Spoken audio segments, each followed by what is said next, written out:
Hello there, and welcome to the show. Today's guest is a really good friend of mine. Honestly, one of my best friends. His name is Michael Ambrosino. He's a successful entrepreneur, big time sports fan, a big time deep thinker like me. We both, overthink things and get into really deep conversations about stuff, and that's why we get along. He's just a really good dude. He's an unbelievable networker, and he's we're similar in a lot of ways, and I'm grateful for our friendship, and I feel like I'm always enjoying our time together. Always learning some stuff from him, and we're both big baseball fans. I'm a Braves guy. He's a Mets guy. We're in the same division, so we're rivals. So we have fun talking a lot of shit as well. But we talk a lot about how to build better relationships, how to be more honest and authentic with people, how to deal with everything going on with being lonely and working from home, or just having a bunch of free time. I mean, just a really good conversation. We always have really good conversations. I'm glad this one we could record. So I'm confident you're going to love it. And again, as a reminder, if you do love these, subscribe, rate 5 stars on iTunes, and share with your friends. So enjoy. This is Openly Outspoken with Jeremy Adams, where differing opinions are not only accepted, they're encouraged. All right, Ambro, we're live. And I was just commenting on how great your teeth look. And not to make this about me, but I just got a cap on like my one tooth. So like my teeth are like almost as white as yours now. I'm pretty happy. I'm like never been so happy with my teeth. They look almost as good as yours. Dude, it's so funny that you say that, and I don't like want to immediately jump into like a super depthful conversation, as I know I've kind of given you a little flack on, but I think I've shared this with you before. So often the things that we really value come from something that maybe we didn't have before. And I think I shared this with you, but when I was younger, I was chasing around my father, and I tripped and I knocked my front tooth up into my gum. And I didn't have that front tooth come down until I was 8. And so you could imagine all the heat that I took amongst my friends for not having one of my 2 front teeth, up until the 3rd grade. And then it actually came down crooked, which I had to have braces and all that stuff. And I think that's what really makes me value and appreciate a good set of chompers. What a nerd. No, I'm just kidding. So no, I'm just kidding. Yeah, I agree. Teeth are really important. I mean, 2020 is a year about prejudice and judging, but I'll be the first to admit, if somebody has bad teeth, I judge them. I mean, I can't help it if their teeth. It's one thing if they're like a little messed up. Like no teeth are perfect. That's what teeth, if they're too perfect, also look weird. It's like finding that perfect balance of not being too perfect. But yeah, if the teeth, like if I'm about to do a business deal with somebody and like write a big check or something like that, and their teeth are really bad, it's like I don't know if I can trust this person, right? It's definitely, it breeds confidence when someone has a beautiful smile. For sure. For women, I mean, there's no way I could, I'm single to be clear, so maybe this is too high of expectations, but I mean, my wife is gonna have to have great teeth. If I'm gonna wake up and look at her in the face all the time, she's gonna have to have great You teeth. hear that, all women listening to this podcast? Jeremy, you're out if you don't have good teeth. Yeah. Well, they should probably get good teeth. Anyway, it's like I don't know. I agree. I got that's what we have in common. My one tooth, I chipped it when I was a freshman in high school, remember, and I got like a fake, half of my tooth was fake for years. So I had this thing, but it started discoloring. And so I just finally got a cap. I went in and they filed it down and they put a cap on, and it just like looks way, way better. And oh my God, I'm like a whole new mouth. I just feel so great. But I appreciate you rescheduling, because the reason you're rescheduling this recording, it's going to go live at the same time, but the Braves are in the NLCS. I'm going to go see the Braves and Dodgers with my dad and my little brother, which I'm pumped about. So What are your predictions for this series and the World Series while we're on the record right now, Ambro? What do you got? I know you and I always talk about baseball for anybody that doesn't know our relationship. And I just can't believe as I'm watching the Rays, they have like one way to win, and they manage to find that way to win every time. Like a one-run ball game where they have no offense and their bullpen strings it along and they have one timely hit. I know that wasn't your question, but I'm definitely pulling for the Rays in the AL. And then because the Braves are in the Mets division, and I'm tired of just being the doormat of the Braves constantly. And I know how well you guys are set up for the rest of eternity and having a good front office.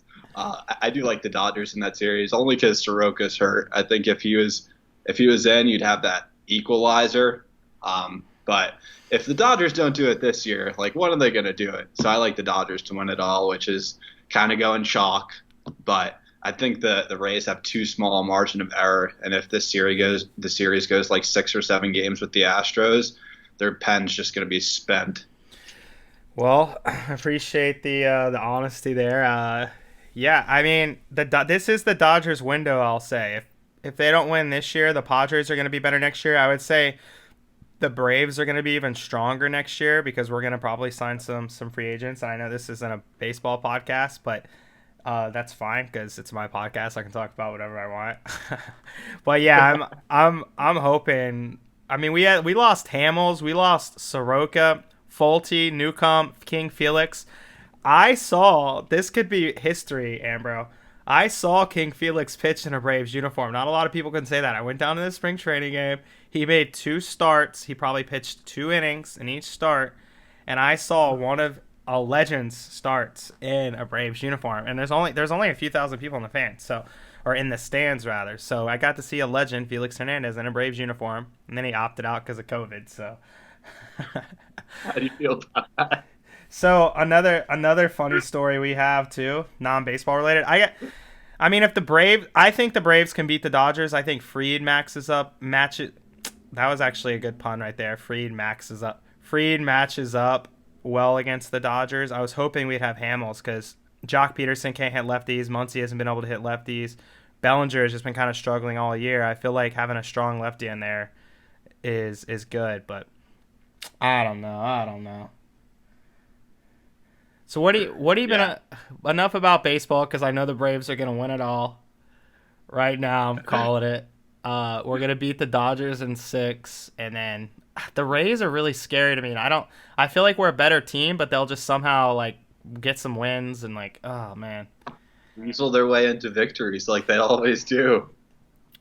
man. Okay, so, God damn it, yeah. I'm hopeful the Braves.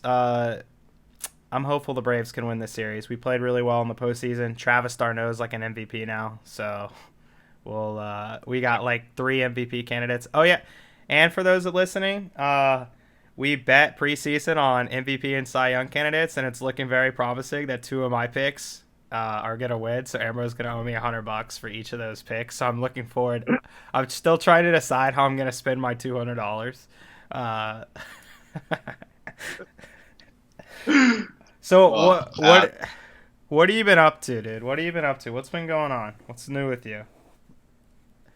yeah, so you and we hung out together for a bit in San Diego about a couple months ago.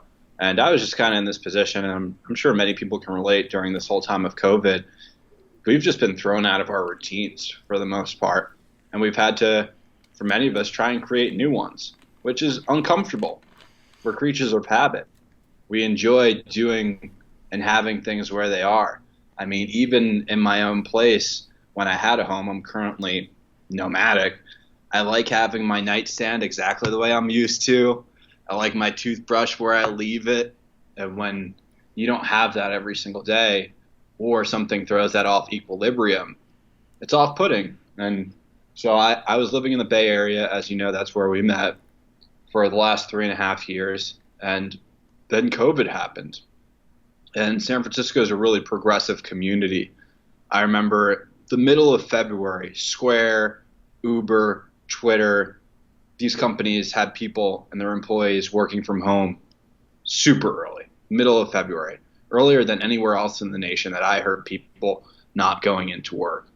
And the big tech companies in the Bay Area really push the dominoes for the community, and you experience it. So people are accustomed to whatever they say, everybody follows suit. And so when they said everybody has to work from home, what did everybody else do? Everybody started working from home. So by the middle of February, things had completely shifted in San Francisco, which is weird for me because I'm on the East Coast and I'm talking to some of my friends who were living completely normal lives at that point. And then for me, I wasn't going outside. There were shelter-in-place rules that are implemented earlier than anywhere else in the nation. And that was really hard because San Francisco has the highest cost of living in the whole United States. And you have limited space that you are offered because it's not like living in the country. So I'm having the highest cost of living. I'm not receiving any of the benefits that I'd ordinarily be receiving from living in a city, meeting the people, getting to go out, see some of the cool sights. All those things were taken. And so that's when I decided, and I know you embarked on this journey with me, my roommates and I, we were really early in this trend, and it seems like a lot of people have picked up on it since. But we broke our lease and we decided to Airbnb hop. And Airbnb at one point, I mean, no company was safe from COVID, really. I mean, Airbnb laid off 2,000 employees, which is a significant amount of people for an app that all of us have heard of and many of us have probably used at this point. Some of the biggest companies in the world have let go really premier talent. So from there, I lived in Napa. That was really fun. We were able to negotiate a really amazing price.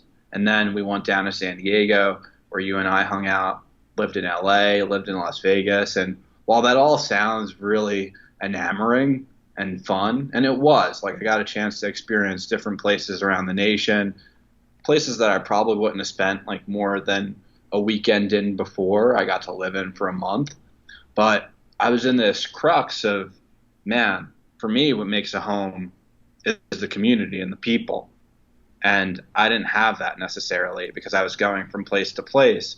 New York and San Francisco were my homes. That's where I felt like I had the most community. And during this time, New York was a hotbed for COVID, the most cases in all the United States because it's so densely populated.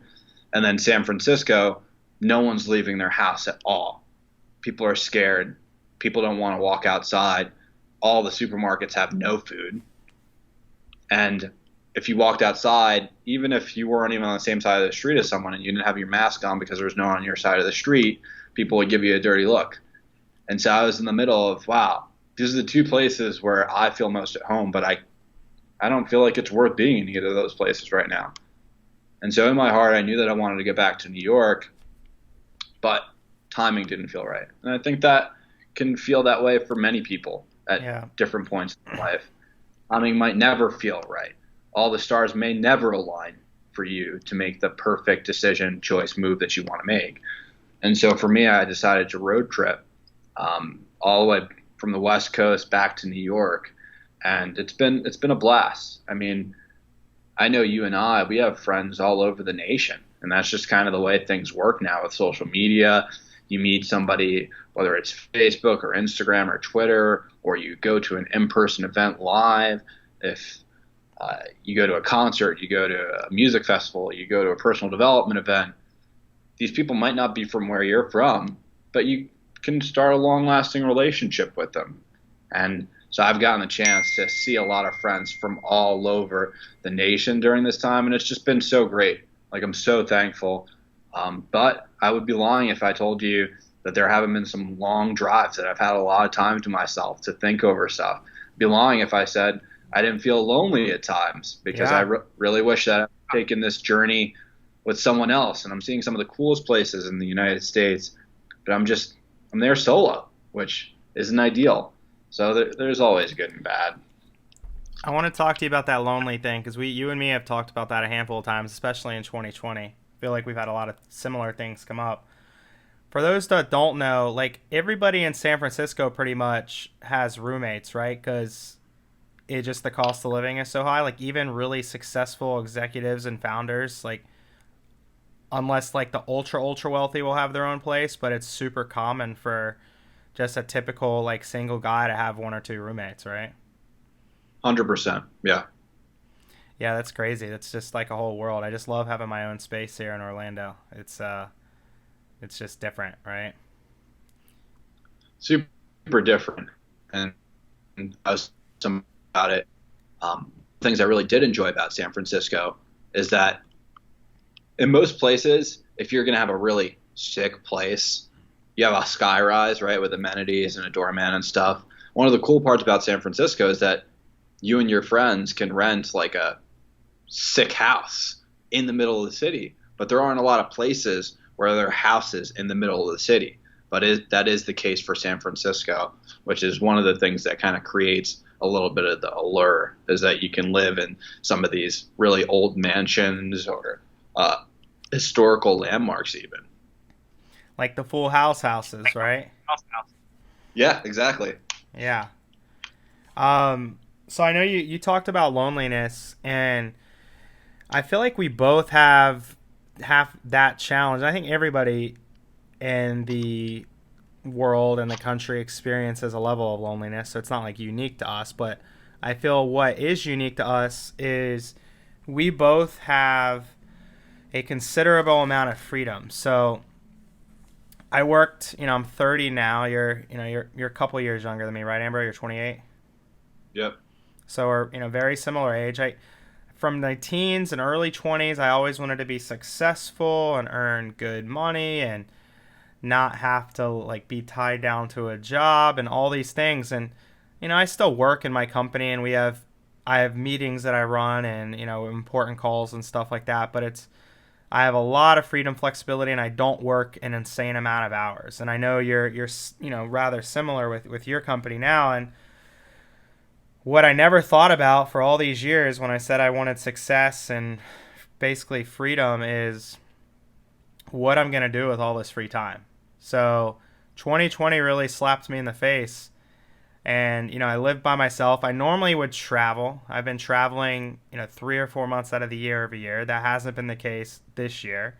So it just forced me to slow down.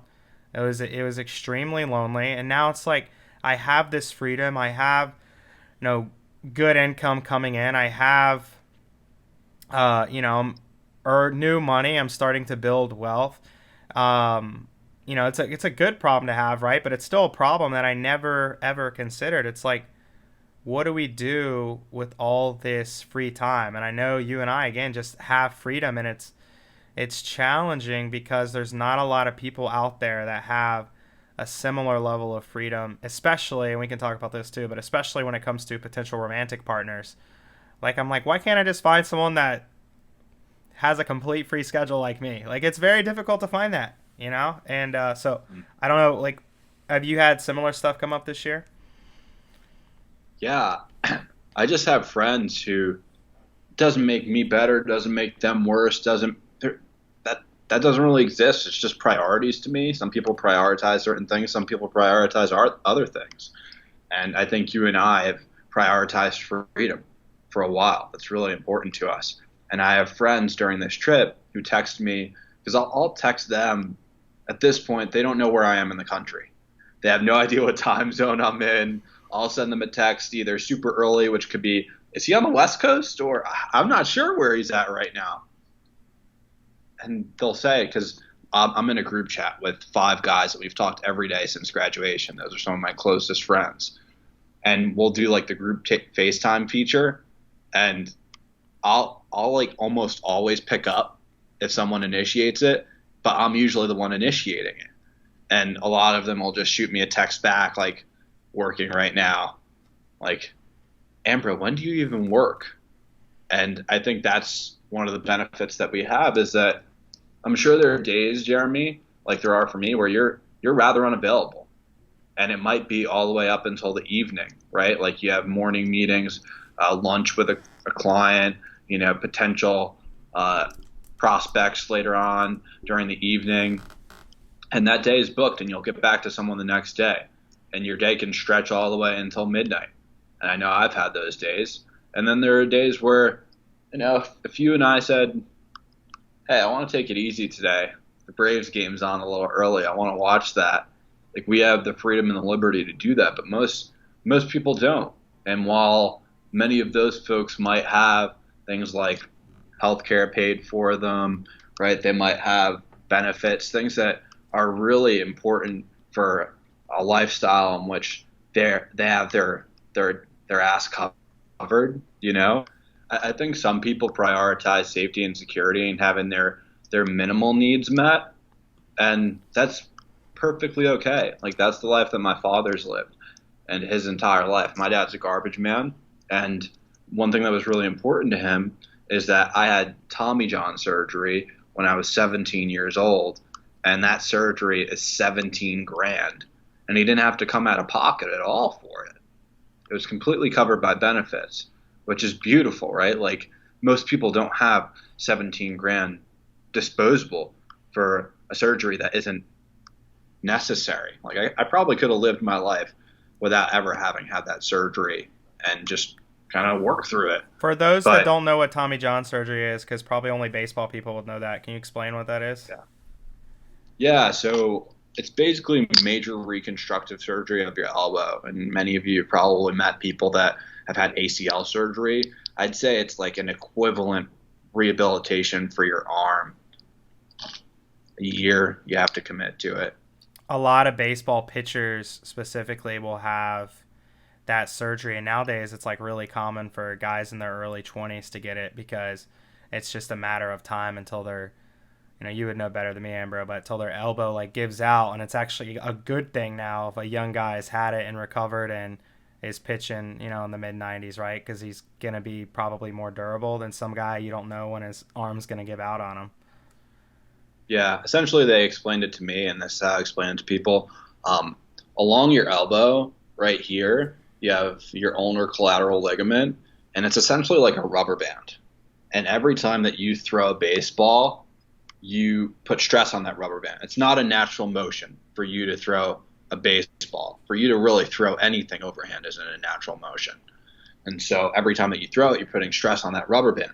In the same way, like if you had a rubber band and you were stretching out all the time, eventually it's just going to snap. There's too much pressure on it.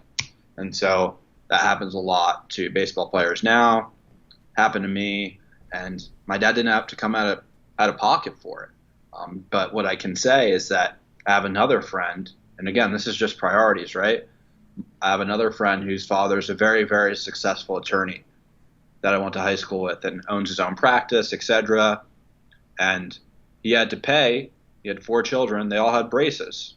He had to pay for all of his children to have braces, and has to pay for his own health insurance. And it's just different trade-offs, right? Like, again, there's a lot more risk on the side of starting your own business, of being an entrepreneur, but there's also a lot more freedom and discretion to do what you want. So I think it's just always a matter, and you and I talk about this, of whatever you make a priority, there's always trade-offs, no matter what you make a priority. If you make freedom and uncertainty a priority, kind of like we have, that might lead to times where some of my closest friends don't have the same thing, and it leads me to be lonely. And if you make safety and security a priority, you might have all your needs met, but you probably can't just go off in the middle of the day and go for a walk on the beach if you really wanted to. You have to be tied to your desk, most likely. Yeah, for sure. So what's for guys like us and other people out there that have the level of freedom? And I'm still trying to find the answer out right now, transparently. What do you think the solution for us is with this free time and the regular feeling of lonely? Because again, I'm hoping most people that listen to this, they may or may not be where we're at right now. However, I'm hoping you want to get here eventually. And I wish I would have thought about what I was going to do with my free time and energy for the last 10 years as I was just grinding. And then now we're building actual companies and we have a team, and I don't need to be in it 50, 60-hour weeks like I used to be. So now it's just a lot of free time, and I have to also not get in my own team's way. That's another thing I feel like I did for a while. It's I felt the need to be busy, so I was just bugging my team and getting in their way, and that's obviously bad too. But what do you think the solution is, Ambro, for for people in general or for you? Whatever you think. I think, and this is the answer that I'll give to so many different questions, is just, and I'm still working on it. I'm surely not at the arrival point of a solution here, but just to be more comfortable with ourselves and being alone. I know that's something I really am challenged with during this entire process for me. I recognize that I have lived with roommates for the last 3.5 years of my life.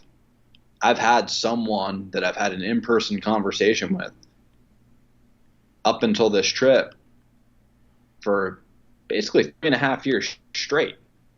And not a single day went by in which I didn't have some sort of person-to-person communication. And I did live by myself for a couple of years before that. So I've experienced both. And I've grown accustomed to, and I prefer at this moment to live with other people as opposed to living by myself. And maybe it's because that lonely feeling is just so unsettling. But I think I know I have to work on being more comfortable being alone and being by myself, because there's a decent amount of time, just like you and I are experiencing right now, where that's the case, where somebody can't pick up the phone. They don't have the time. Where somebody can't go for a walk. They don't have the time. And you and I, we do have the time. And I'm an extrovert person. I don't know how you would deem yourself, but usually, like when I'm bored, I'll reach out to someone or I'll call them, just check in, see how they're doing. That's kind of like one thing. And I call them like back doors. So what you do at your time when no one's looking. Like for me, I'm always just like, I wonder what they're up to, and I'll call them. Yeah. And I'd love to say that I'm at the point where if somebody doesn't answer my call, I don't take it personal, but it's kind of hard not to, right? Like if somebody doesn't answer your call, if you usually answer their call, you're like, oh, well, I always answer their call. Like they didn't answer my call. Like it's human nature to want that connection. And I think the best answer that I could come up with is just getting to be more comfortable by ourselves and alone. Yeah, man. I agree with the taking it personal thing, and it's yeah, because I personally, and I don't know, this is a whole nother conversation, but like phone notifications, we could probably have a whole discussion on this because you and me have actually talked about this a lot. Right now, the only notifications I get are phone calls and text, my Slack, Instagram, Facebook, just all social. I don't get any notifications. So, and not that many people I give my phone number to. Like, I'm very intentional. So I'm just like very, very selective with who's allowing to have notifications, and get my attention and distract my attention, right? And I'm kind of the same way. I like having very open communication with people that I choose to share my contact info with. Like, and so and I feel like most of the people that I communicate with regularly are pretty good at answering the phone, but sometimes it's like, what the heck? Like, what are they even doing? Like, where do you feel, for me, where it comes up in romantic relationships? Because I feel the natural progression for romantic relationships is just as it's getting better and as the connection's getting stronger, you see each other more, right? And this girl I like now that I'm talking to, she works full time and she's taking classes, and I'm just like, hey, like, let's hang out today. And she'd be like, I literally work all day and then I have to take a test tonight. I'm like, well, that's stupid. Like, I want to hang out today. Like, it's hard for me to get used to. Like, I don't, like, I have all this free time, and I tell her, I'm like, hey, I'm choosing. I was like, don't get it twisted. I have free time, but I'm very selective with my free time. I was like, so I'm choosing to invest this free time in you, and I just want you to drop out of school. No, I'm just kidding. What? I don't know it that way personally. No, but I'm just kind of joking around. I understand. That's the thing. I understand where she's coming from, and she's a few years younger than me. I know she wants to eventually get where I'm at. So I'm like, my rational and logical brain's like, okay, yeah, I mean, she's just doing what she needs to do now to get to the point. She wants to start her business soon and stuff, but still, my emotional brain's telling myself, why won't she make me a priority? And deep down, she's just like really Yeah. busy, and I'm not as busy as her. And again, it's a good problem to have for people that like can't relate, but it's still a big problem. You work all this time, and now we have all this free time, and it's like I'm not great at, even though I try my best, I'm not great at dating like 10 girls at a time, which would be the ideal thing with my free time. I could just date 10 and then I wouldn't have to split it. I'd be good to go, but I'm not good at that. So I have this free time. I'm like, I want to see this person. And they're like, I'm busy. I'm working like the rest of America. And I'm like, oh, yeah, I forgot. But how do you think the freedom has affected your romantic relationships? I think also what's funny about that is that we're constantly walking this tightrope, and I know you and I have talked about this before, of showing that we care too much and how often we text people. And it's just become this weird game, right? Like psychology and a lot of studies show that it's kind of best to like leave people always wanting more, and people want what they can't have. It's like designed in our DNA. And so you shouldn't text for 2 days. But in my head, I'm like, I really want to talk to this person. Mm-hmm. And I got the time right now. Like, I want to send the message. And so I'm in that battle all the time too, man, where if there's a girl I really like and I have the time, I'm like, I want to spend time with you. Like, why can't you make the time for me? Oh, it's because I have this. I get it, but like, there's no way you can move some of that around. And you can't prioritize me. And I think that sometimes, and we see a lot of this, we see all these, I can't, I don't like when I see it, but this is what I'll use because everybody's familiar with it. We see all these power couples that are like running businesses together, and it makes a lot of sense. And I think it's also why a lot of people meet their spouse at work, is because people understand what that work life looks like for them. And it makes sense for them to say, oh, like I understand your work problems to some extent. They might not be in the same department, but it's like you go to this building, you have this boss, I know what this boss is like, or we both sell the same product, so I know what objections you might be getting. I know what hardships you might be facing. I know it's end of quarter. I know they're just able to relate on a higher level. And I think that's why when you and I have talked about it a lot, when I'm looking for a woman, I think the most important thing I'm trying to identify is, are they in a similar stage of life as me? Because you and I have shared this example before, and I share this often with people, and it doesn't make me right or wrong. It's just an observation. But when people are 17 to 21 years old, right? Going from high school to college. If they break up right after college, everybody's like, oh yeah, that makes sense. I mean, you go your separate ways. They were together 4 years. But if you're together with someone from 25 to 29, there's the expectation in America that, okay, you got to take the next step. I mean, there has to be something more significant that's done. And all right, shit or get off the pot. Like, throw a ring on it or not. Yeah. Because otherwise, wasting time. And then we get caught in these patterns of, oh man, I know this person, they're familiar. Things aren't amazing, but they're good enough. And I don't want to go back out into the dating world. It's been so long. I don't want to download all these apps. Like, I don't want to put myself out there again. And we go through this whole loop. And it stinks because I think a lot of people settle. Not that I've found true love yet here. I'm single. But we also haven't settled, by the way. You and me have to. That's an accomplishment we should both.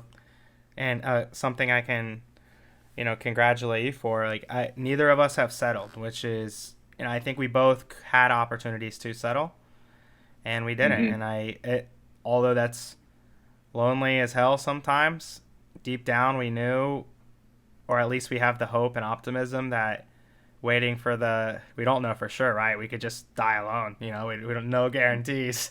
But Uh, but we had the hope and optimism. It's like, hey, if I don't settle here, I'm gonna find somebody that does check all these boxes. Ultimately, it could be next month, it could be 5 years from now. We don't know, right? But that is a good thing. You've never settled, at least for something long term, and neither has I. And I think that's something we should both be proud of.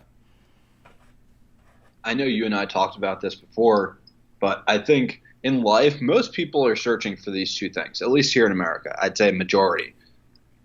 People want to be fiscally successful, right? I think everybody would agree that they'd want to earn money and build wealth. And everybody is searching for love. And it's funny that we see people do all these stories, and it's like, oh, it took 10 years, right? That's like the new popular headline. And people see their business take 5, 10 plus years at times to grow from where they want it to be and what they want it to look like. And they recognize it's a process and it's a journey. And I see more people accomplish that, and maybe it's their approach that they recognize that this is a long-term game with being okay that it's going to take this long. And then I also see people want to attract their soulmate, their lifelong partner, and they don't find that success immediately. And it's, oh my God, like it's impossible. It's impossible. It's possible. I'm sure there are times in business where people have felt the same way, where, man, it's impossible to succeed. How could anybody do this? But I see way more people succeed in business than I do in love, which I think in theory, I don't know, I feel like managing, we know people that have companies that have over 100 employees. Like on paper, that looks harder than like finding one person that really suits you. But I don't think people approach them the same way either. Yeah, I mean, I think I agree with that. I mean, I'm not Bill Gates here or Jeff Bezos, but I've done okay in business, and I feel the business side, you can kind of learn how to finagle things and kind of learn business and build strong relationships. And once you kind of have it figured out, it just becomes a little on, not autopilot is probably the best word, but you're really comfortable, and it's kind of riding a bike. You can launch a business, you know the team members you need, you know how to find good culture, you have capital to make it happen. With love and like a soulmate, I mean, it's new every day, it's a new challenge. So there's not, I don't feel like there's that similar level of familiarity and autopilot. And by the way, back with why I think people get together that work together, part of it could be what you said, but I think a big thing of it is just familiarity. I think so much of love and attraction is familiarity. You see this person every day, you build trust. I mean, that's key for me because I always out pump my coverage, Ambro. I have to build that familiarity. I go after these beautiful women, so I have to just like bug them every day, see him around, and eventually they're just like, oh, he's not too bad of a guy. But familiarity is key, and I think that's, so they have like those two things. You know their life, you know a lot about them, and you're super familiar and you trust, which especially for a woman who's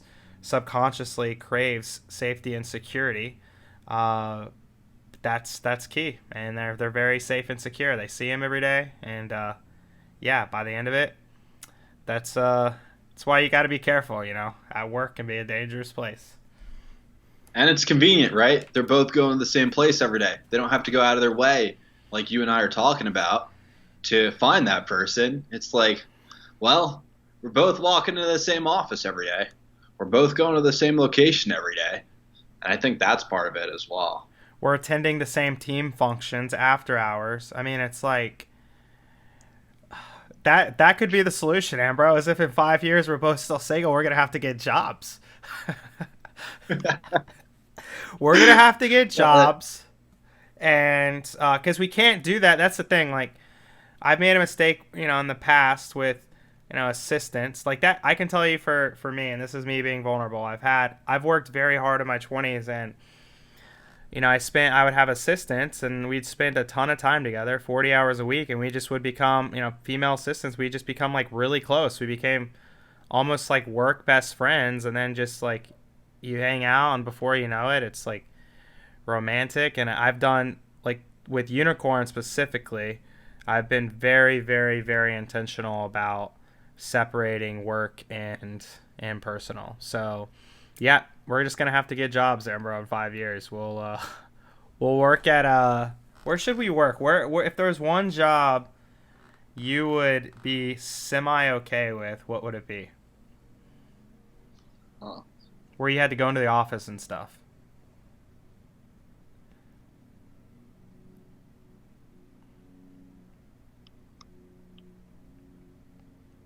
I stumped you. For sure. I don't think about this ever. Um,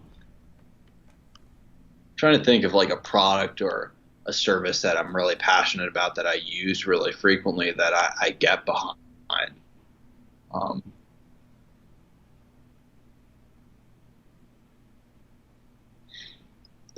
yeah, man. Oh, dude, I'd work for the Mets. That's what I was Turn gonna the whole say for me. organization. I would come in and run the Braves. I would come into the office every day for sure. That's actually what I was gonna say.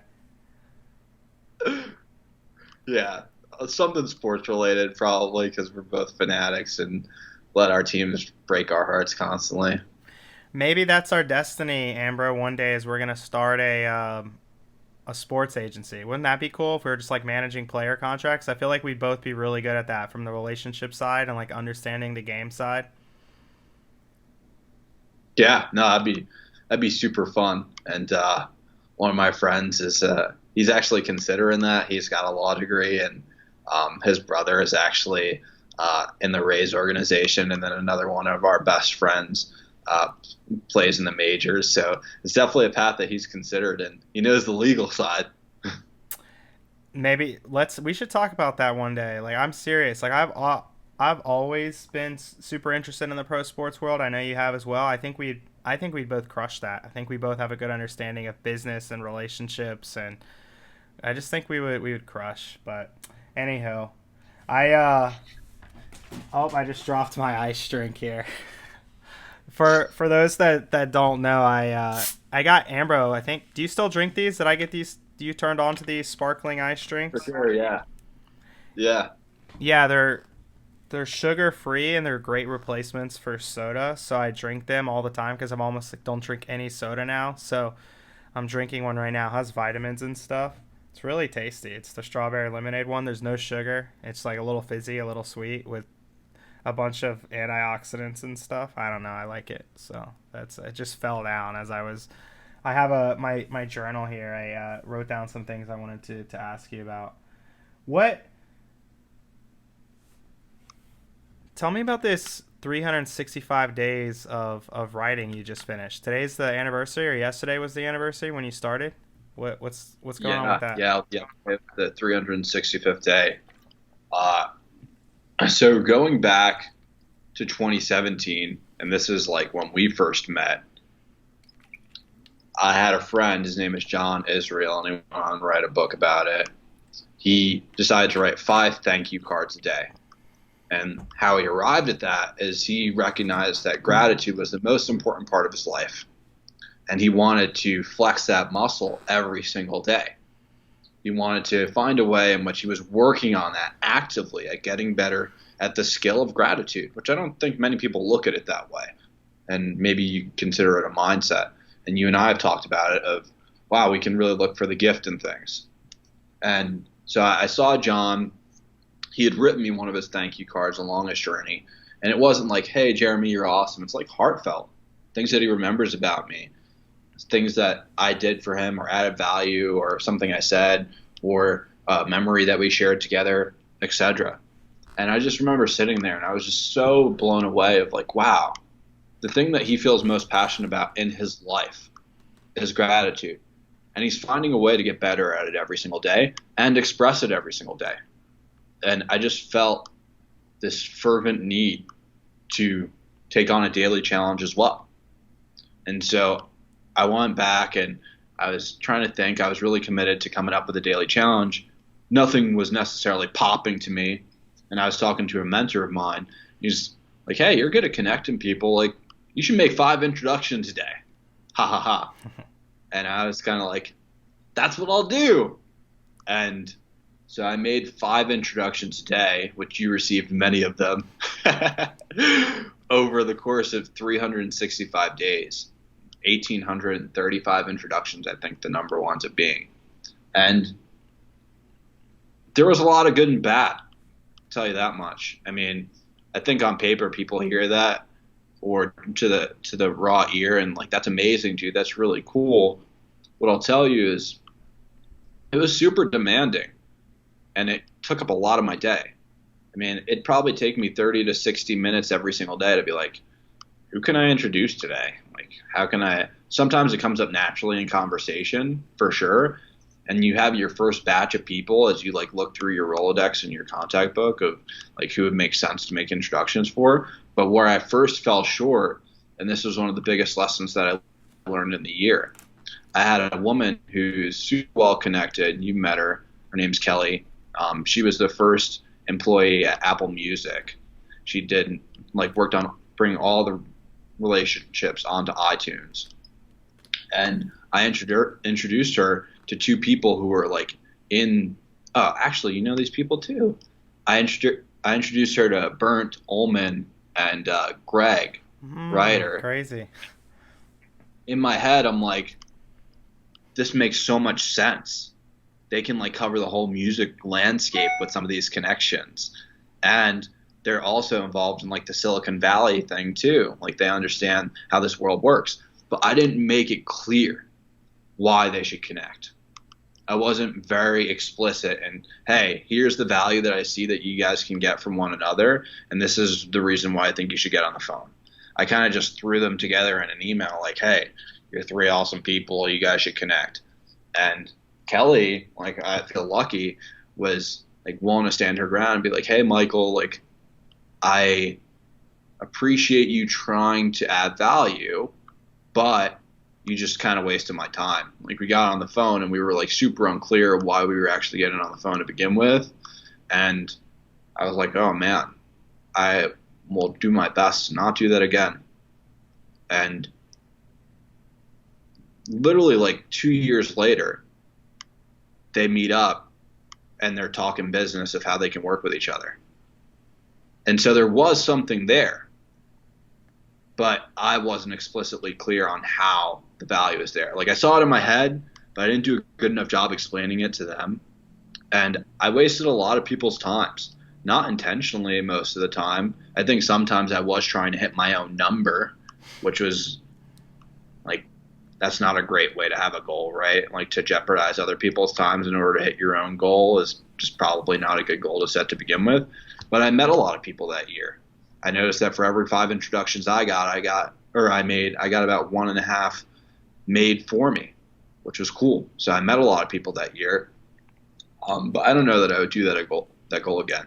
And so ever since then, I've been trying to figure out what's a goal that I singularly influence, that I can do as a daily goal, that doesn't jeopardize anybody else, that would do a lot for me. And so last year, you and I, we read often, we exchange things that we read.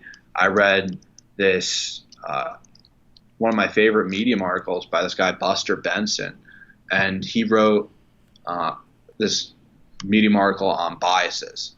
So I read it, and then I looked a little bit more into Buster and like, really love this. I wonder what other stuff he has out there. And he created this site called 750words.com. And I was like, wow, this is really cool. And then I saw all the people on the side, when you look at the site, that have streaks.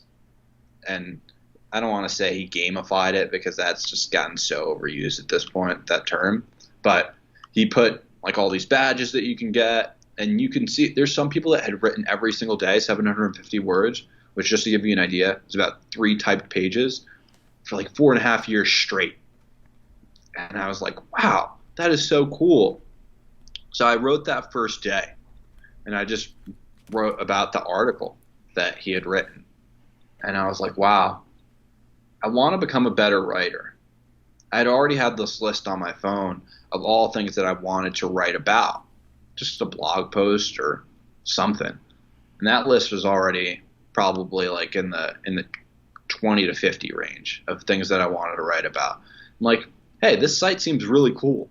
and a really good place to start. And then I said to myself, wow, I've been looking to do something for a year straight too. All right, if I'm going to commit to this, I really have to think about it. Why would I want to write every day for a year straight? Well, there's a lot of things that you probably feel this way too, and I think we all kind of feel this way. Kind of some of our best ideas that might be relevant for one time period that we say to other people that we're asked to speak on, etc., that time goes by and it's not as relevant anymore. And we don't have any documentation of it. There's no video recording. There's no voice recording. And it's like, wow, poof. And it comes up later on and you're like, oh man, I said something about that. I thought about, oh, wow, what was I thinking about at that time? And so I just wanted to record some of the thoughts that I was having on many of these things. And I wanted to get into a habit of journaling every day in some capacity, or at least thinking about my day and taking time for it. And so I decided that I was going to write 750 words a day for 365 days straight. And what would be the outcome on the other side?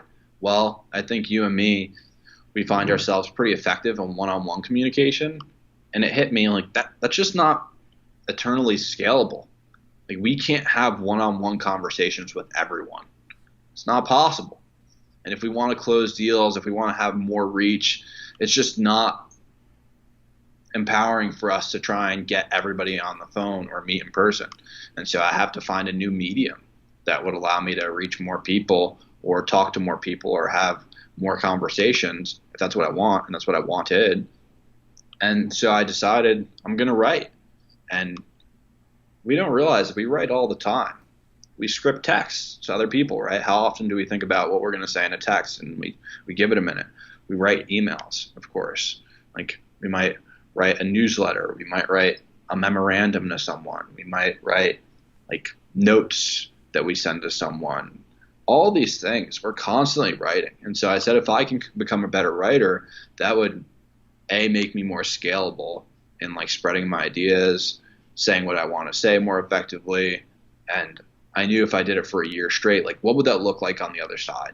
Because I know that doing anything for a year straight, it takes me at least 30 minutes a day. That 30 minutes a day for 365 days, if you do anything that often, you're going to improve at it. And so that was a really big goal, and I just finished it yesterday. Congrats. Is it something you're going to continue? And then also, do you feel it was worth it for you to do it? I've been saying to myself, I want to do another 365-day goal, but I'm going to give myself some time until it actually, like, that thing lands for me. I don't want to, like, press it. I am going to continue writing, which is great. That's something that probably for the year of 2021 is, like, currently my biggest goal, is to write more frequently and actually share it with the world. And that's why you and I have talked about, like, I'm so proud of you and what you're doing with your podcast, because, like, you're just putting yourself out there for the world, which is tough. And you're giving people an opportunity to see who you really are. You're talking about things and with no filter, not trying to make people happy, just being uniquely you, which is beautiful. And I want to do the same more through a writing medium than through like a vocal medium. And so that I will continue to write, and it was so worth it, man, because I think the one thing that's really cool is that when you write 750 words, it's really hard to just bullet through 750 words. I mean, unless you've given some topic speech like 100 times over again, you're probably just not going to bullet through 3 pages. Yeah. And so that means you're going to experience some level of cognitive dissonance, which no matter what you were talking about is going to make you go like a layer deeper in your own head about thinking about something. And you just be surprised what's in that like second layer of thoughts like underneath the surface. And then if you let yourself, if you have more time or you're not trying to rush through it, you go to the third layer and see things in a way that you didn't see them before because you gave more thought to it. But giving yourself like 30 minutes a day to really dive in deep on one topic, one subject, or just walk into a computer with no agenda and figuring out what you want to write about, could be your day, could be sometimes I wrote about songs, sometimes I wrote about musicians.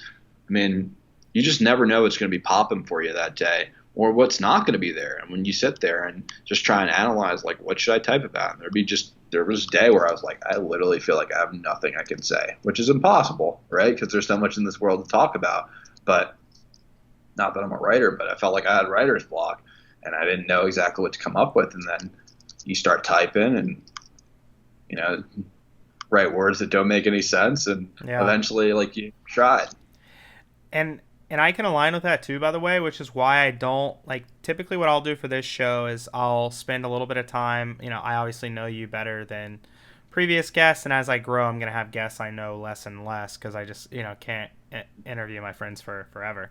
But I do a little bit of, or maybe I can. I'll just keep having them back on, just make it really easy for me. Uh, I'll do a little bit of research and I'll write down 8 or 10 points of like things I'd want to bring up, but I kind of enjoying what comes up that day. And also I've noticed that we kind of get involved in certain conversations halfway through the episode, which is why I like longer form because it's supernatural. And then once a little bit of trust and just rapport is starting to be built, I feel like my guest gets a little more comfortable and they start sharing things that if I was just super scripted and I spent the time a week before to make like, hey, this is what we're going to talk about, like, I just don't feel it would be as good. I don't think it would be authentic. I feel like I'm going to get things out of the person that they, especially if it's a big name, I have some bigger names coming on the show too, like Kevin Harrington. By the way, I was like, what can I do unique with Kevin Harrington? Because Kevin, for people that don't know, we were old business partners, and he was on the first couple seasons of Shark Tank. He was like the president of As Seen on TV. He like helped found like a bunch of George Foreman and Tony Little stuff. I mean, big time infomercial guy, made a ton of money, very, very successful guy.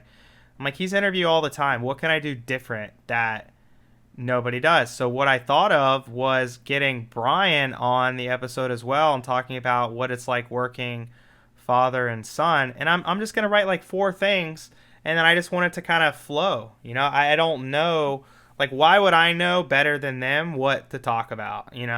Like, they're smart guys, they're successful guys, like, so that's what I've been trying to do as well, is just go more natural and just whatever's happening that day or whatever we're feeling like, that's what we're going to talk about. And we didn't plan to really talk about this. We're just talking about it. So, and that's why it's good. That's why it's a good share.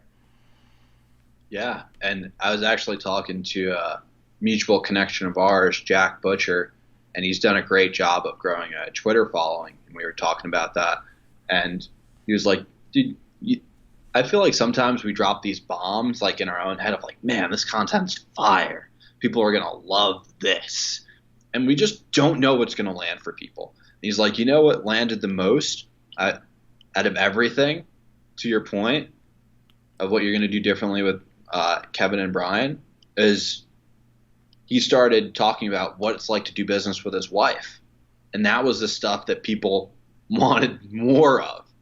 And I think this guy's like a design wizard. Like, I love his content, but that was the content that most people were gravitating towards.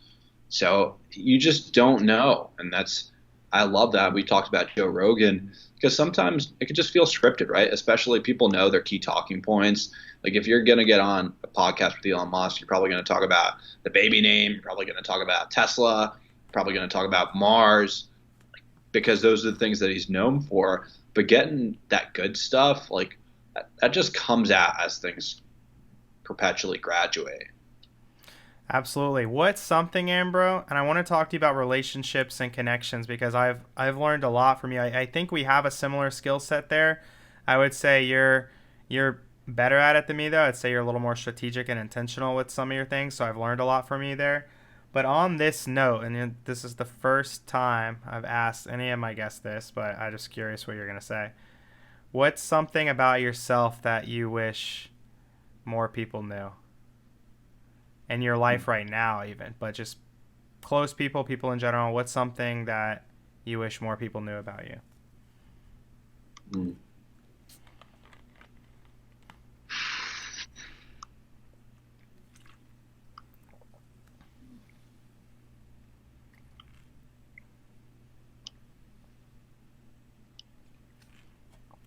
I'm fucking stumping you today, man, with some of these questions. You are, man. I haven't thought about some of these. Um, I wish I wish more people took time to like just understand the journey, you know? Like I think that happens all the time. And not even saying like you and I are the most successful guys you've ever met, like far from it. At least I'll speak for me. We'll speak for you. Hey, But speak for yourself. No, no, 100%. I agree with you.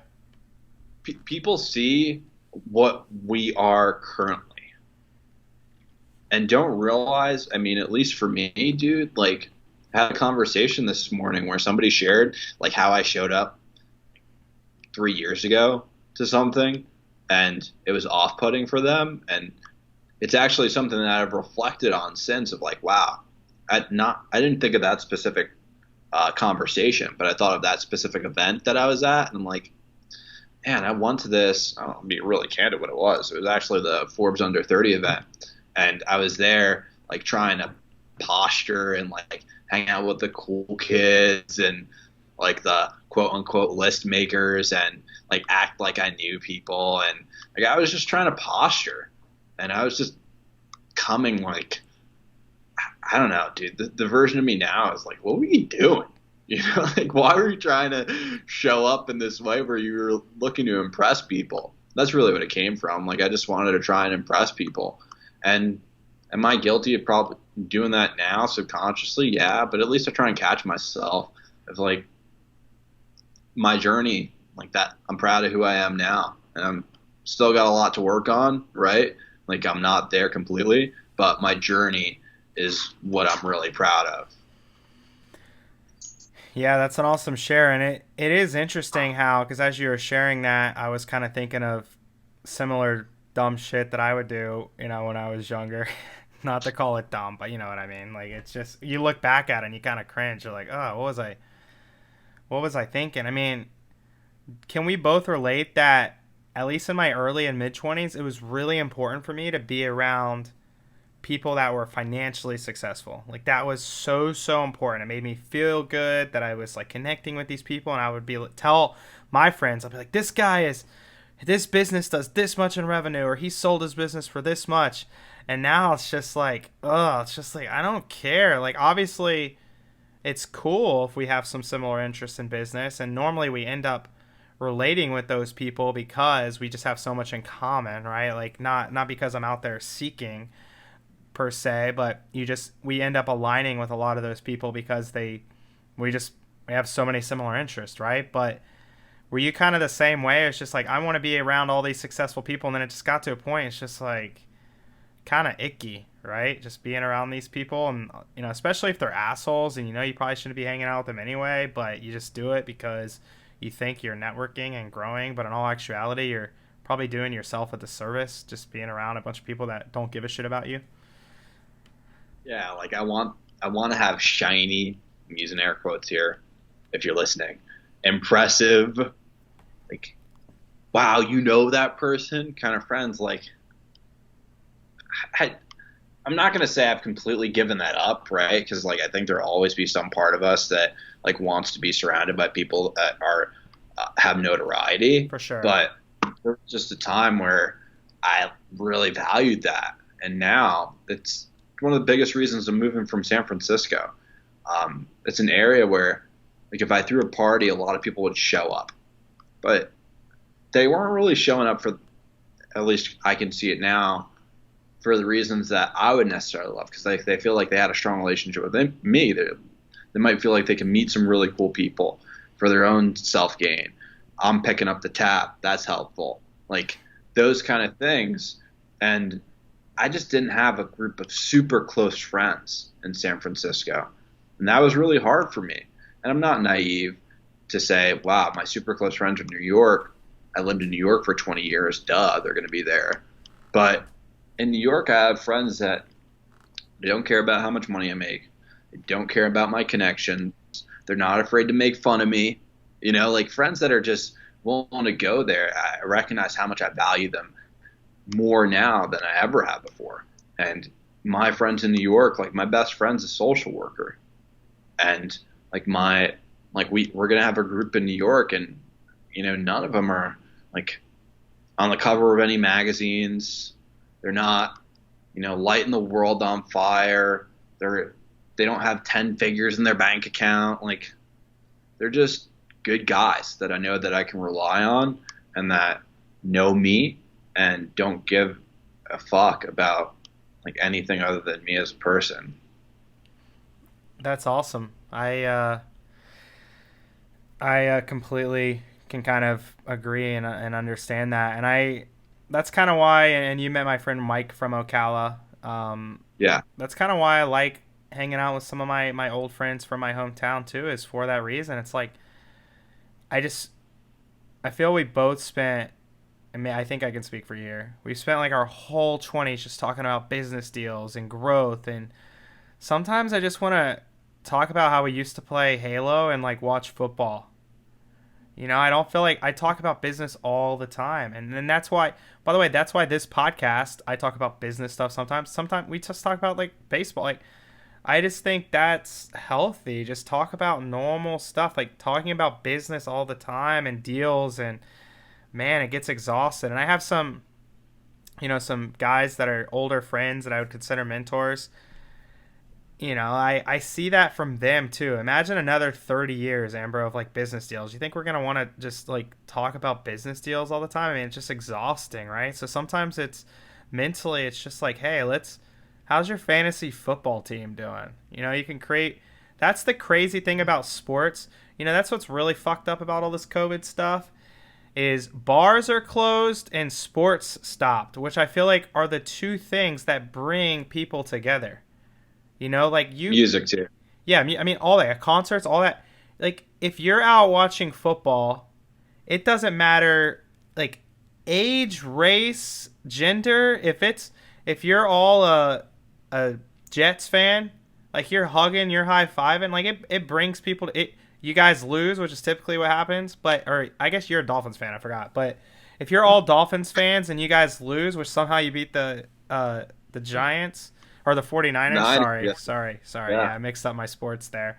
That was a total rookie move right there. But you guys somehow, I mean, normally you're crying together, but yesterday you would have been cheering together. You somehow beat the 49ers. Like, do you agree that just some of the basic things in life, like culture related, sports, and yeah, music, it just brings people together. It's like the least divisive we can be when we have those things to connect with.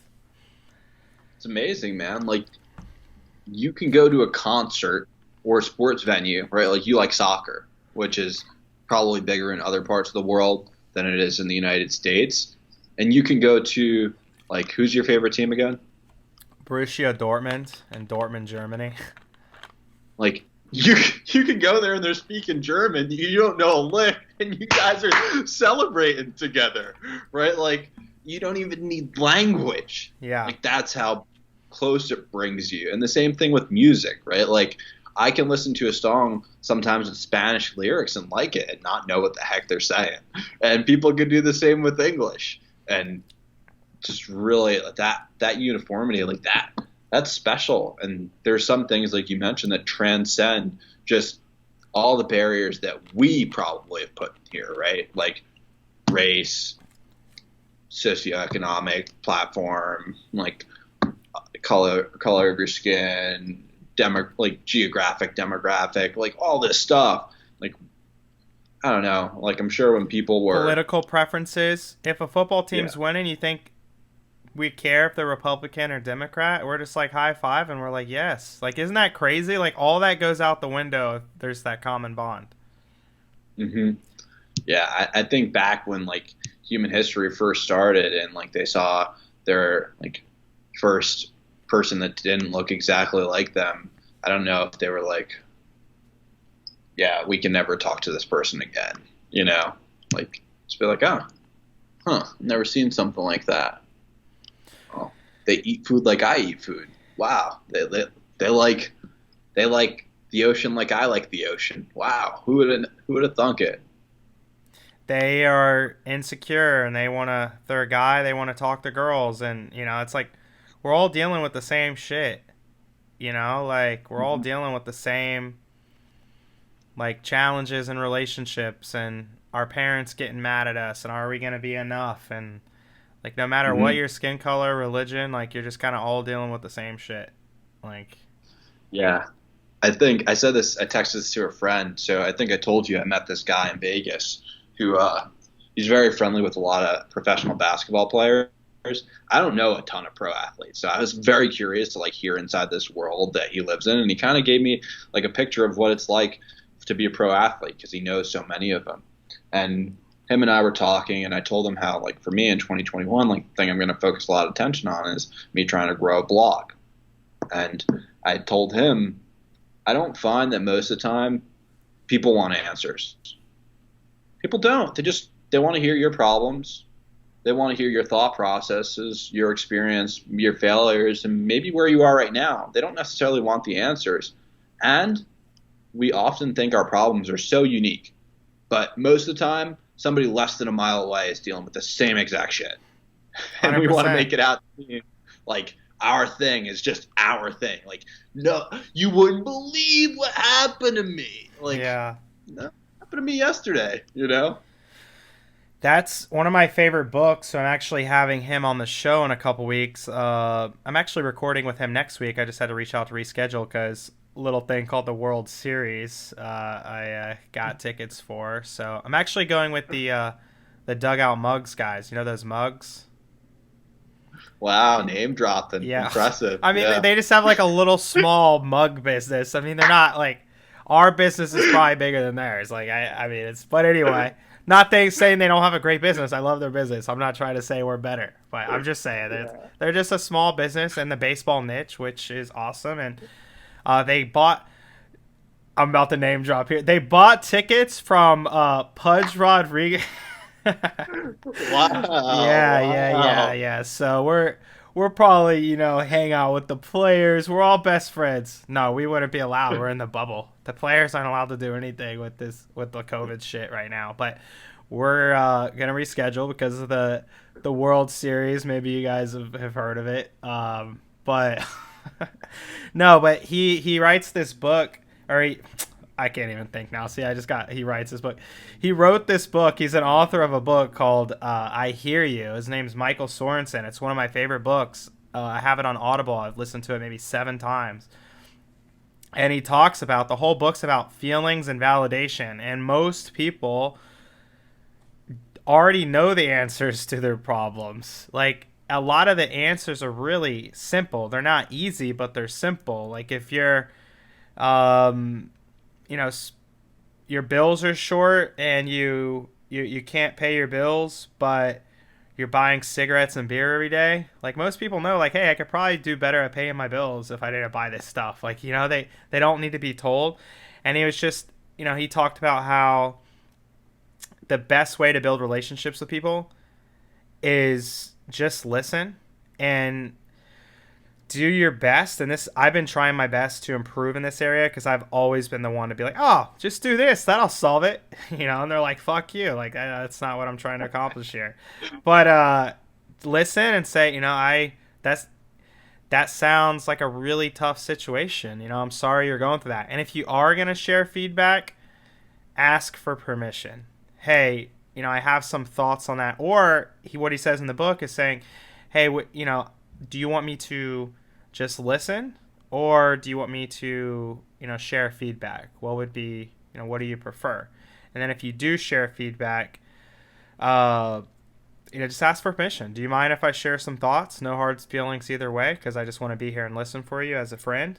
And, most of the time people will say yes, but if they say no, just respect that, and they just wanted to share. And that's what I've been trying to do in my life. And I can tell you it's been pretty game changing, because I'm starting to notice people will share more when you just shut the fuck up. Like, it's crazy. It's better. I would say, not that I tune out or anything. I've been working on being as present as possible, but I would say it would be better to tune out than to share solutions. How crazy that sounds, because at least tune out, at least they're just like not getting shit on, But what are your thoughts on that? Dude, I'm in 100% agreement. One of my favorite blogs and kind of what I want to emulate after is Wait But Why, Tim Urban's blog. And in all of Tim's work, he like almost never gives you an answer or a conclusion. It's just, hey, here are my experiences. Here's something I think is important to talk about. Here's some information on it.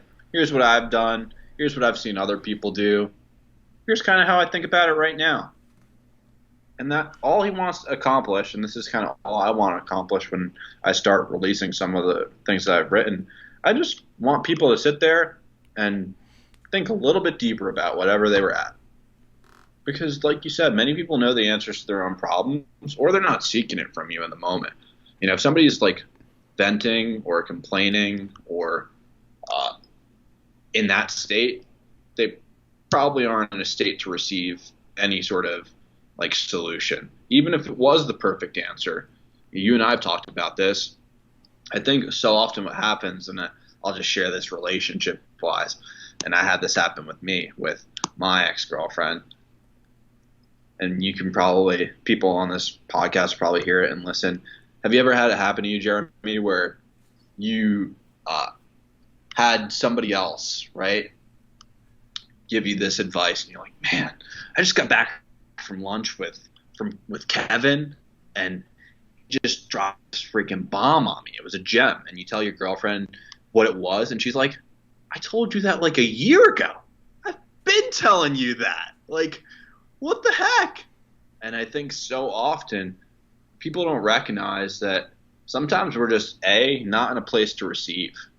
Like if we're sharing and I just like I'm in a really down mood, or I just experienced something that was really negative or etc., and you just lay this solution on me, like I might just not be able to receive that. Or maybe I haven't had things in my life occur yet that enable me to see what you're talking about. Like I need to make a few more mistakes, or I need to have a few more bumps and bruises in order to receive that information. It just didn't land. Sometimes that can take 10 years. Who knows? And then sometimes, I think this is the thing that we can focus on that we don't, is how did I deliver that solution to them? So often we just want to like throw a knife at them, right? Like, well, why the hell didn't you do that? And if anybody comes at me like that, very unlikely that I'm going to receive it well, right? You're going to be defensive. Yeah. Exactly. I'm going to be like, dude, screw you. I don't give a shit about what you just said, even if it was the 100% right thing. And those two things, like, we're constantly juggling them all the time. Yeah, and it's a skill set to deliver stuff, and that's, you know, me and my brother get in, like, arguments about this because he is, like, a really, you know, smart guy, but I don't even know if he listens to this show, so he won't even hear the compliment. But he's like so stubborn, and he's just not. He's opposite brain than me. You know, you and me are more relationship focused. He's more analytical. Like it's great in business, but when he shares things with people, and I will tell him all the time, I'm like, it's not about what you say, it's how you say it. Like 90% of it's about how you say it, and he just will like be matter of fact. And I'm like, you know, for example, somebody worked 2 weeks on a project and they put so much time and energy into it, and it's like, hey, like, thank you for your, you know, the proper way to do it is acknowledging them for their hard work, thanking them for this. Hey, this is where you did great. You know, this is where I think we need to shift to kind of achieve what we're looking for. But overall, you know, very happy and thank you for your work. You know, Christopher would come in and be like, hey, this is not what we wanted at all. This is, you know what I mean? Like this is, and he's like, this is what we agreed to. He'll tell me, he'll like try to rationalize it and be like, hey, yeah, this is the stuff that needs to be done. I can't use this. I'll be like, you're right, but it's how you present it. Like just how you're presenting things in any type of relationship, working, personal, professionally. Like, I mean, you know this, Ambro, we're starting to learn this, and we're starting to learn this too, that it can be very, you know, manipulative if you're really good at it. But having that skill, I mean, what can't you get in life if you're a great communicator? If you can make people feel a certain way or build trust, I mean, we can accomplish literally anything we put our minds to, because that's everything is those relationships are those relationships. And it's just so crucial just how you approach shit. Like, my God, just like, you don't have to like, and different people are different, but you just have to just be conscious of their feelings. They're humans that are, hurt or that put a lot of effort into this. And we just have to just do a good job of just understanding that. Especially, I think it's at its all-time worst because we're communicating on social and email and Slack so much, and we're not doing the best job of just acknowledging that there's another human at the other side of that screen. Yeah, man, 100%. Super frustrating, and yeah, it's just. Do you want me to try? Yeah, again, it sounds like is it like night? Is it Back to the Future? There's a call there.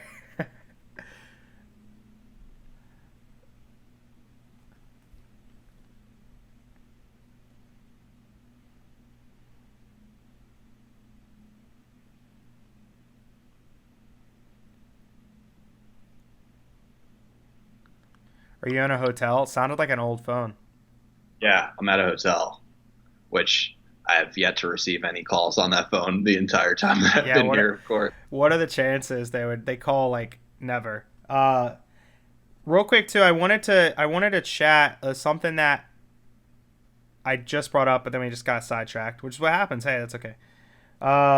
Where do you feel like people can make the biggest improvements in building relationships personally and professionally? Because that's something I think you're, great at, like one of the best I've met. Where do you feel that there's the biggest opportunities for growth and people may be looking to build more relationships or build stronger relationships with, just anybody in their life? This is a hard one for a lot of people, but I think just listen more than you talk. And more recently, I've shared with people will say, "But dude, all you did was just ask me a bunch of questions. Like, I barely know you. I don't know anything about you." And my answer will often be, I know a hell of a lot more about me than I know about you. Like, I'm way more interested in knowing what's going on in your head than mine. I know what's going on upstairs for me. Like I'm up here with me, but I don't know what's going on for you. And so if you can like try and at least be 40-60, like they're talking 60% of the time, you're talking 40% of the time. I mean, people love the sound of their own voice, right? People love when you ask them questions. People love when you get their thoughts on things. I think that is probably the biggest shift for me if I'm keeping it really simple. Like, listen more than you talk, ask questions, and they don't have to be these sexy questions. They don't have to be the most well-worded questions. And I know I've shared this with you. Like, the only question that I ask now, I used to ask all these, like, I'd have this whole, like, sheet of questions that were really cool and fancy and all this stuff. And that's great, but it mostly satiates my need for variety and asking questions.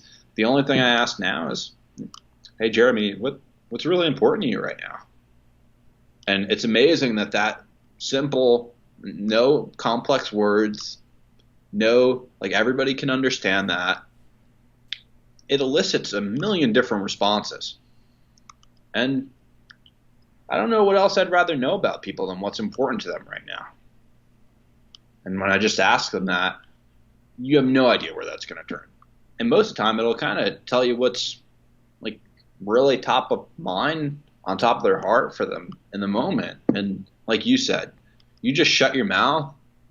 I've had people go on for like an hour straight when I ask them what's important to them. And maybe no one's asked them that in a while. Yeah, that's a good one. That's a great question in sales too, to just navigate life, because like, who knows? And that, again, that's just what humans have to, myself included, right? I don't want to say I'm perfect at this, but what we just project what we think is important to other people, and we think just because it's important to us, it's important to them, but in all actuality, it may not be important to them at all. Yeah, 100%, man. There's some people that you talk to that, again, like we talked about, business might be everything to that person. You might ask them what's important to them, and the first thing they go to is their startup, right?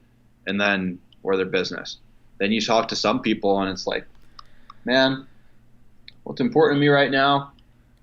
I just had a kid, and it's like changing the way that I see the world.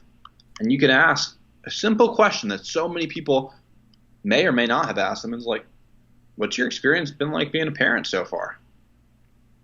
Nothing wild, nothing crazy, like no fancy words. It's just, what's that been like for you?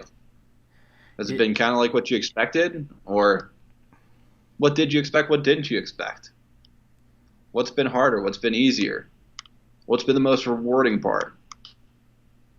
It's not hard, but I think sometimes we get just so wrapped up with that aspect of, like, did I ask the right thing? And just showing that you care is more important than asking the right question.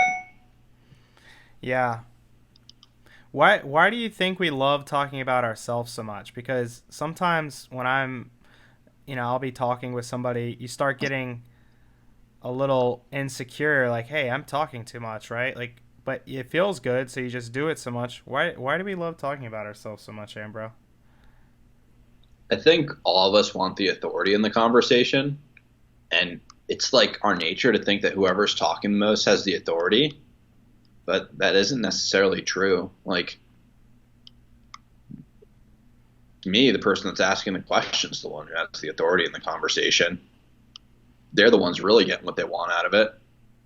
They're the ones that are having the real conversation that they want to have, even though the other person might be saying all the things that they want to say.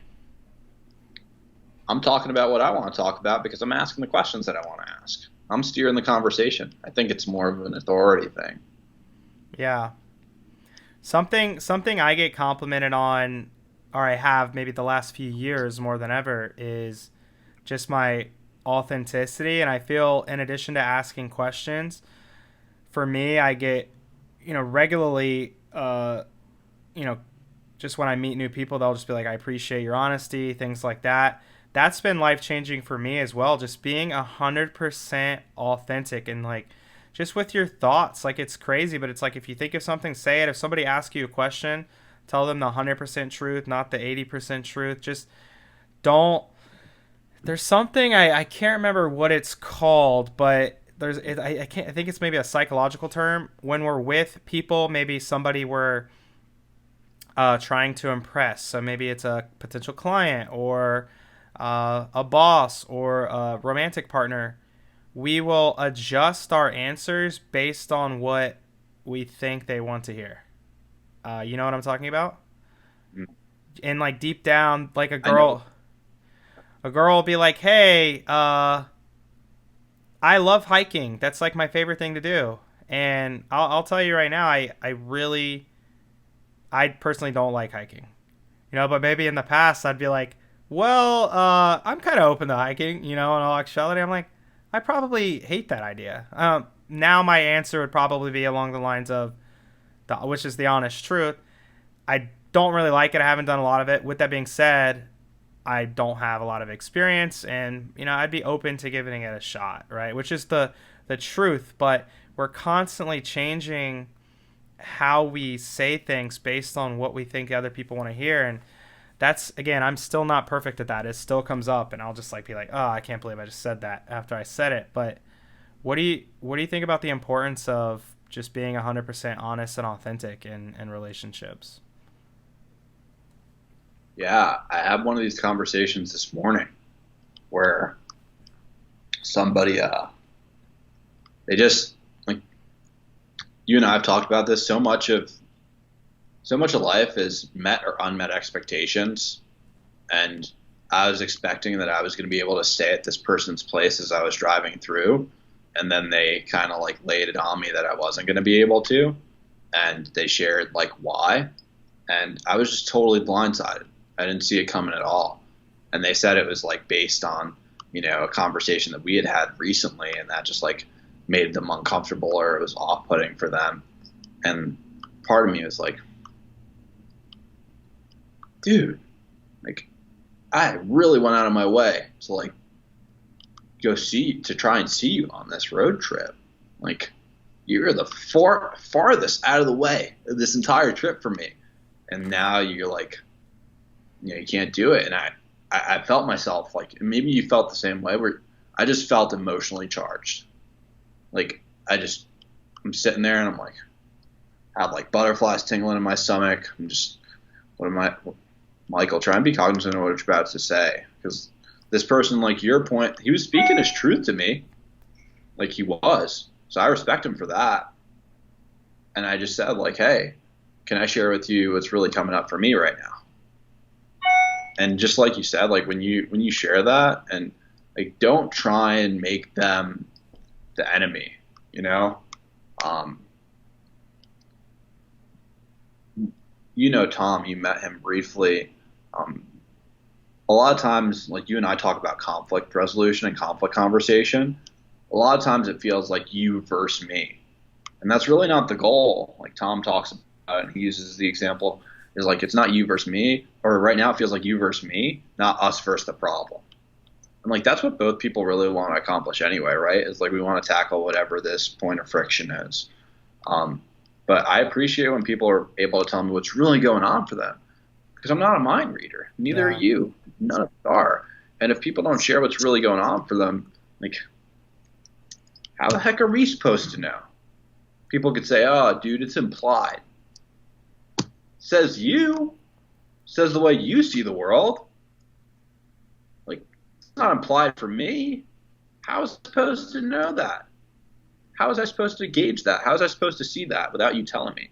So you and I are similar, and we've talked about this. Like, I would much rather people tell me what's really going on for them than omit. There's just no way to solve problems that you don't even know exist. Yeah.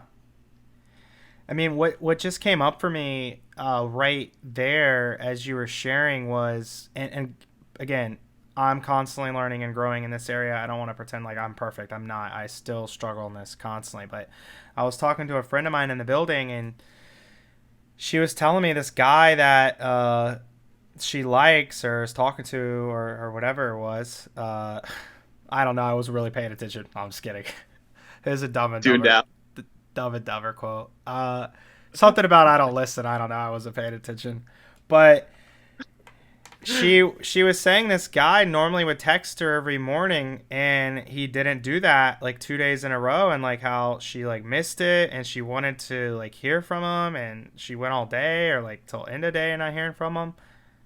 And I'm like, why don't you tell him that you like hearing from him? And she's like, I don't want to be weird. Like, I'm like, you're just telling him you like hearing from him. He's not a psychic. And like, depending on where the relationship's at, he could think he's being annoying, right? Like, there's just so many things that can just be solved from some basic communication. And she like sent a text. She was like so nervous. Her like heart was pounding, basically saying, hey, I missed you. I like hearing from you in the morning. She's like, I've never sent a text like that. I'm like, that's all. I mean, like, that's the solution. It's just like, there's so many things we overcomplicate.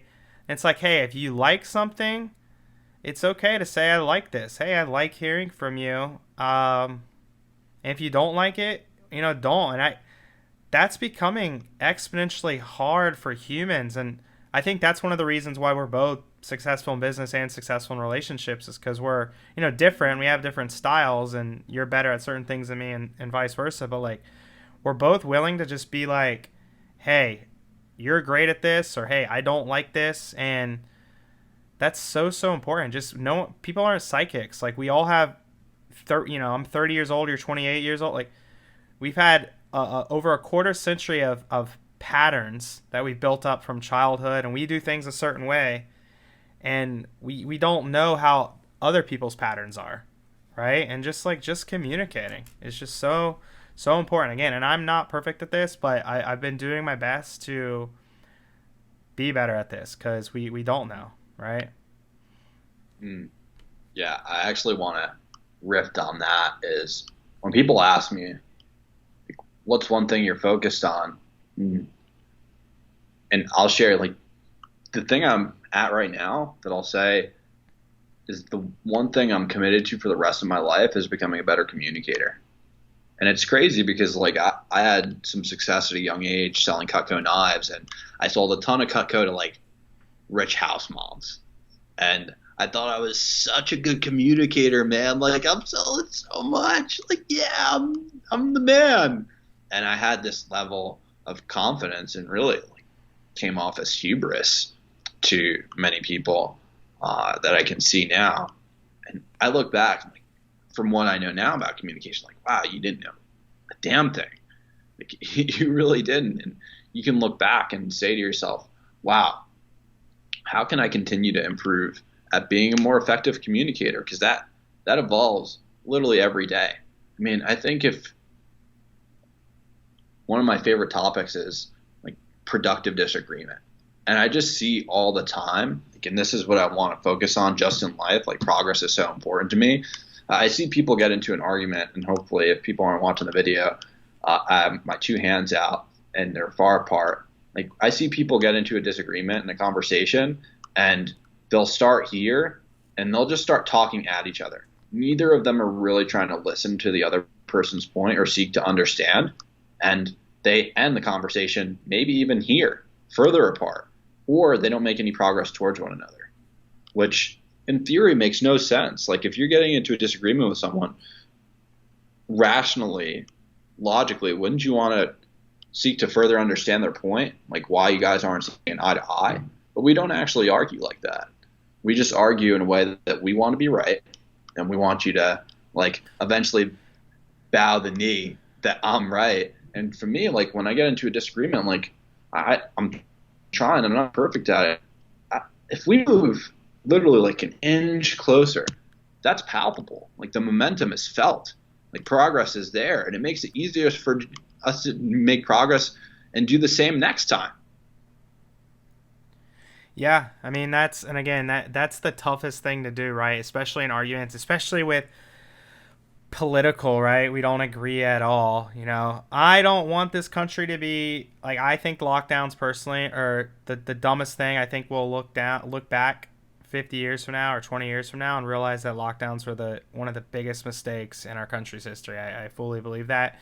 And there's people that feel exact opposite of me, and I can tell you it's very, very challenging for me to talk to those people. You know, normally what happens if you hear they'll have a more personal connection, a friend or family member got really sick or died, you know, there's, you know, normally a personal connection reason to why they feel the way they do.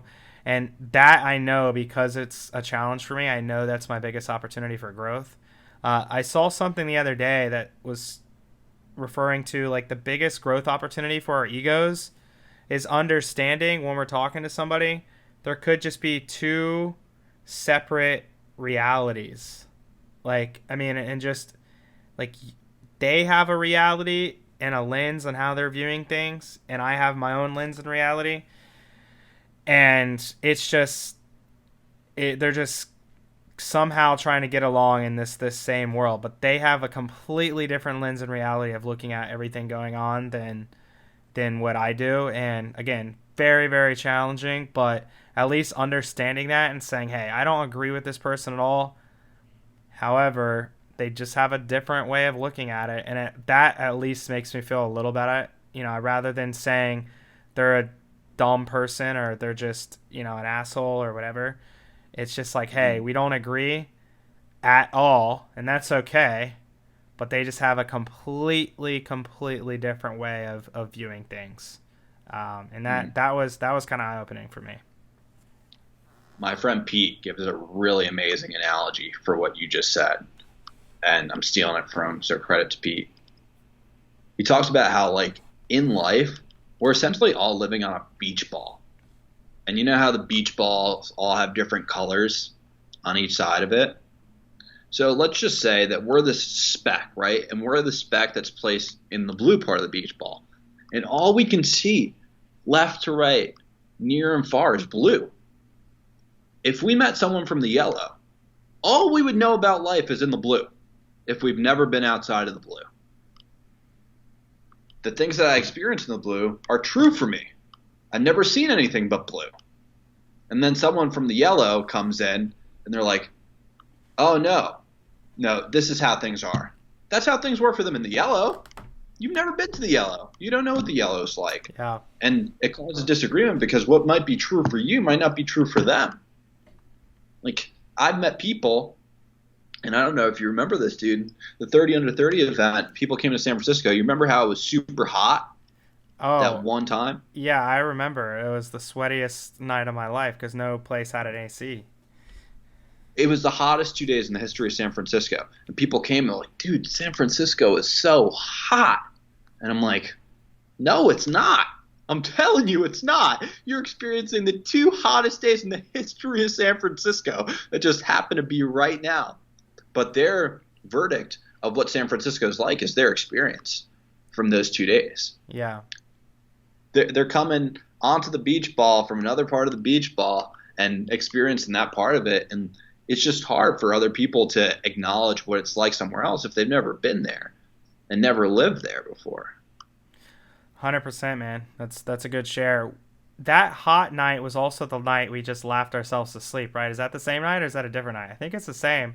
Yeah, same night. So it's the hottest, funniest night. I don't know if anybody's ever had this happen before. This is still to this day. I wish it would happen again because it's insane. We literally were just dripping sweat. It was probably what 110, Ambro. I mean, it was really 110, hot. yeah. Yeah. I mean, there was like a little fan or something, but it wasn't doing much. We're just in this. It was a really nice Airbnb in San Francisco, so we were like looking forward to it. It was just one of those like really nice San Francisco houses, except they normally don't need AC. You just have the window open, but they needed AC this time, and we didn't have it. So we just had some crazy shit happen that same day, and I never like went to bed laughing, and then the next morning like woke up still laughing. I mean, it was the funniest. It was like five of us. It was like the funniest 12-hour span of my life. I mean, we literally just laughed hysterically to where my face and my stomach and my whole body hurt. And then the next morning, as soon as we woke up, we just started talking shit again. And we're just like laughing the whole morning, like walking through the street. I mean, I never have gone to bed laughing and woke up laughing except for that miserably hot day in San Francisco. So I have a good experience, although it was a rather hot one from San Francisco. 100%, man. Yeah, hey, everybody's got their own experience. Like you said, beach ball, lens. We're all filtering reality through our own eyes. And so if you're not filtering through my eyes, don't expect that you see it the same way as me. And I think this is something that you and I have talked about last time we were on the phone. Not that I'm like this philosopher here, but I've been thinking about it so much with the political climate of how both sides just fervently disagree with each other. And it's a strong disdain, right? Like if you're on one side, you really bash the other and vice versa often. And what I've noticed is that one side, and I'll call this like the Republican conservative side, they're often like holding the arm of like, hey, personal agency, your choices, your decisions is what we're going to hold you accountable for. And that matters. Like you're responsible for your own choices, for your own decisions. And we do understand that like how you grew up, the environment that you're from, all of those play a factor. But at the end of the day, it's your choice. Yeah. And then on the other side, I see we understand that our personal decisions, our choices, they're really important. But if someone grew up like this, if somebody didn't have a parent, if somebody grew up in this neighborhood, if somebody is this skin color, etc., like how can you expect them not to do X, Y, Z? And I think the truth is both are true all the time. Each instance is taking a bit of both, right? Like how you grew up and your choice. They're both shaping this ultimate decision that we land at for each and every single choice that we make during a day. And we all have times where one impacts our choice more than the other. If you grew up, and had a traumatic experience in water, you might not want to go to the beach, right? Like, it could be that simple. It's not like a personal agency thing. It's just like, dude, I almost drowned last time I was there. I don't want to go back there. Or it could be like, hey, I really don't like the water. Not my thing. Yeah. 100% that way. And I think we're constantly juggling both of those all the time. And that causes a lot of disagreement because both sides kind of lean more towards one direction than the other. Yeah, and with modern politics especially, I mean, and there's smart people on both sides. Both both can be truths. Both things can be accurate. Both opinions can be accurate, and that's where it gets really really tricky. Is you have two really smart people arguing an alternate viewpoint, and there's just so much accuracy in both arguments that it's like a never ending argument. That's why I think the abortion discussion, I understand both sides very well. Both sides make very very good arguments. It's like, hey, the conservative argument is like, this is a life, we want to protect this life just like it's your life, just like I don't want people murdering you. um I'm going to protect that life, and that's their right, as they're on American soil, and we're going to Americans protect all lives. And then there's the pro-choice argument, which is and again, it doesn't matter if you, I think that's a big thing for us to grow as humans as well, is not agreeing but understanding their side. Because I do give the slight nudge to women to make the choice. So I would say I'm pro-choice, but and then there's the woman that it's like, hey, it's my body. I'm not ready to have a child. I was raped. There's great arguments on this side too. It's going to ruin my life. We don't have the money. The father's not there. I mean, whatever the reason, they're both fucking great arguments, right? And Mm-hmm. sometimes we have to just say that both great arguments, we just don't agree. We don't see eye to eye, and somehow, like, we're just gonna have to make that work in this country. And that's why, by the way, the founding fathers are smart guys, and I'm a big fan of what our Constitution is. That's why we have states, and a lot of laws are enforced at a state level for this exact reason, because they knew different states had different backgrounds, people from different countries had different beliefs. They knew states were going to have different laws, and Mm-hmm. I just think although it's challenging and very difficult, especially in how crazy shit is right now, we just have to be like, hey, I don't agree, but at least I can, see your point, at least somewhat.